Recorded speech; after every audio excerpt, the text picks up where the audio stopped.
Dean, and you're watching Dante's Boxing Nation. Boxing Nation.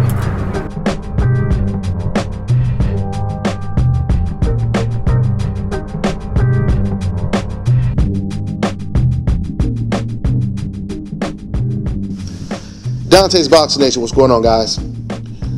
So as you guys probably know by now, Manny Pacquiao, he was supposed to announce his next opponent for, I believe, April of next year, and he did a no-show. This is not really a surprise because this is not the first time that Manny Pacquiao has done this before. He's done this on multiple occasions when it came to negotiating his next opponent. Team Pacquiao is now telling us that they're going to announce his next opponent this Friday. We'll see if that comes to fruition.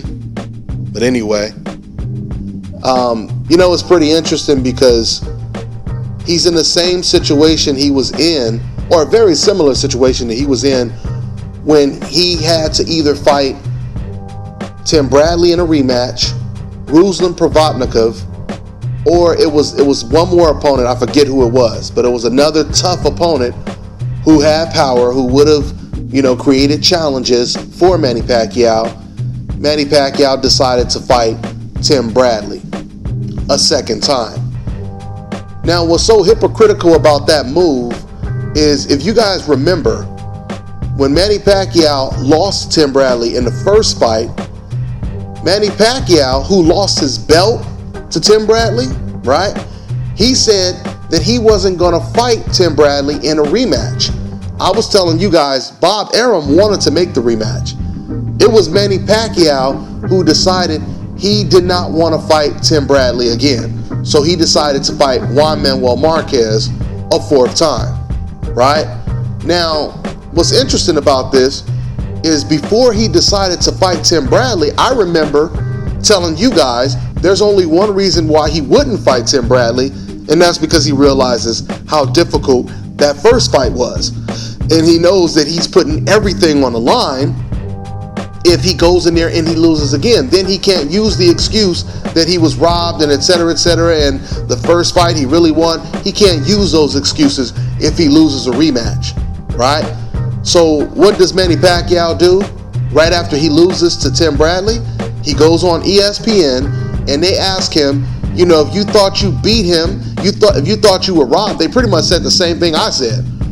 Why wouldn't, the guy took your belt. Why wouldn't you go in there and get your belt back, right?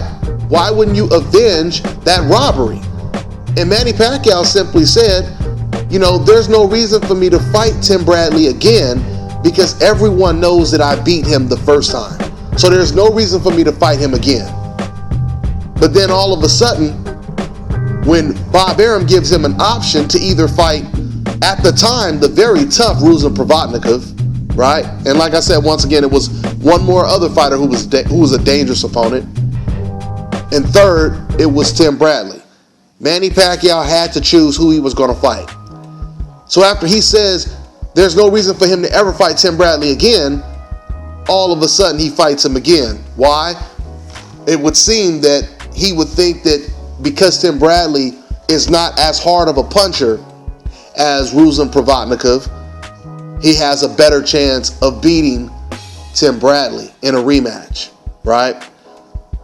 So now, here we are, present day, and Manny Pacquiao is once again sitting at home about to make a very tough decision on picking his next opponent. Now, going back to Tim Bradley, after you supposedly beat him the first time, you said, by your own admission, you said there was no reason to fight him again because the world knows that I beat him the first time. So why would you even be thinking about fighting Tim Bradley a third time? Right? That doesn't make sense, does it? You don't believe you should have fought him a second time. Why are you fighting him a third time? Okay? So it wouldn't make a whole lot of sense if he chooses Tim Bradley. The only reason he would be choosing Tim Bradley is because he would be thinking to himself that Tim Bradley may be the easiest out of all three of them because he's beat Tim Bradley before, because Tim Bradley is probably not the hardest puncher. He probably has less power than Amir Khan and Terence Crawford. So that would be another reason why he would probably fight a Tim Bradley. It would only be because he would be trying to look for the safest opponent, which, don't get me wrong, all of these opponents are tough. And none of these opponents are going to be easy for Manny Pacquiao. But when you look at it that way, power and everything like that, then you can understand why he would probably lean towards Tim Bradley. I'm hoping he doesn't pick Tim Bradley. Now here's the risk that Manny Pacquiao takes if he loses to Tim Bradley in the third fight. If he loses that fight, that changes the history books. And it makes Tim Bradley a better fighter than Manny Pacquiao overall. Okay? It also makes Tim Bradley's first win look much better if Tim Bradley were able to win the third match. So these are things that Manny Pacquiao has to really think about, and I think this is the reason why, once again, he's sitting over here really trying to figure out what's the best way to go. Who's the safest opponent when it comes to me making this decision? Once again, he's probably looking at the fact that Tim Bradley does not have the same type of power that Amir Khan and Terence Crawford has. But none of these wins are guaranteed wins for Manny Pacquiao. Then you have Amir Khan. Now when it comes to Amir Khan, a lot of people, they look at Amir Khan as the guy who has no chin. So some people believe he's the easiest opponent because he has this suspect chin. But at the same time, I always say this, we really don't know what took place in those sparring sessions, right? I mean, of course, we hear what Manny Pacquiao says, we hear what Amir Khan says, but we really don't know what happened. For all we know, Amir Khan could have had Manny Pacquiao hurt bad more than once, right? Even though Amir Khan doesn't have the best whiskers, you got to remember, Vladimir Klitschko didn't have the best chin. And he was able to hold the heavyweight championship belt for 10 years because he knew. That's one thing about Vladimir. Vladimir knew he didn't have a good chin. So what did he do? He made sure nobody touched that chin. Same thing could happen with Amir Khan. So the challenges that Manny Pacquiao would have to overcome facing Amir Khan would, of course, be Khan's foot speed, his hand speed, his power, his height, having the advantage of sparring so many rounds with Manny Pacquiao, probably even knowing a lot of Manny Pacquiao's weaknesses more than the average fighter does, right? You spar that many rounds, you may know a lot more about a fighter. Now, don't get me wrong, I know sparring is totally different than a real fight, but I'm just saying it's a possibility. So with that being said, it's not that much of an easy fight for Manny Pacquiao. Because if this fight goes 12 rounds, can Manny Pacquiao outbox Amir Khan? Like I told you guys before on previous videos, Amir Khan has done his best against slick southpaws, right? Quick southpaws like Zab Judah, Devin Alexander, even Luis Collazo. Amir Khan, he did really good against those slick, quick southpaws. And we know that Manny Pacquiao obviously is a southpaw. Not saying that those fighters are just as good as Manny Pacquiao, but styles make fights.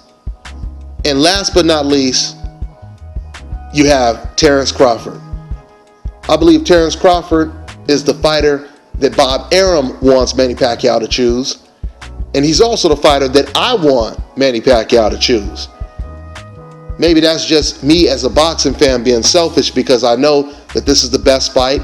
And I know that this fight is going to do two things. This fight is either going to create a new boxing star for the sport of boxing if Terence Crawford wins, or this fight is going to resurrect Manny Pacquiao's career. Because I have a feeling that if Manny Pacquiao were to go out there and beat Terence Crawford, I got a feeling Manny Pacquiao, he wouldn't retire. He wouldn't retire, and he would try to push for a Mayweather rematch. He probably would just continue to fight, period.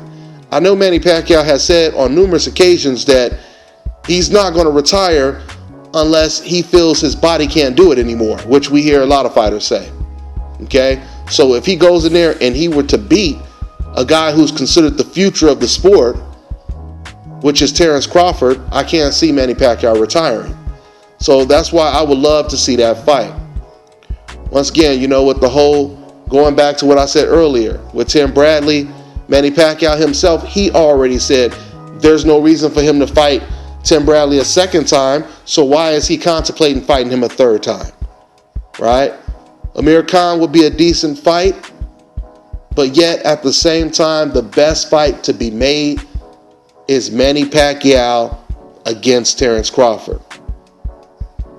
Now, if Manny Pacquiao was looking for the safest opponent, that means he's most likely going to try to choose Bradley or Khan. But just keep in mind, there's no safe opponent realistically. All of these guys pose a serious threat to Manny Pacquiao. It's just Terence Crawford, he poses the biggest threat, in my opinion. That's all I got for now. I'm on to the next one.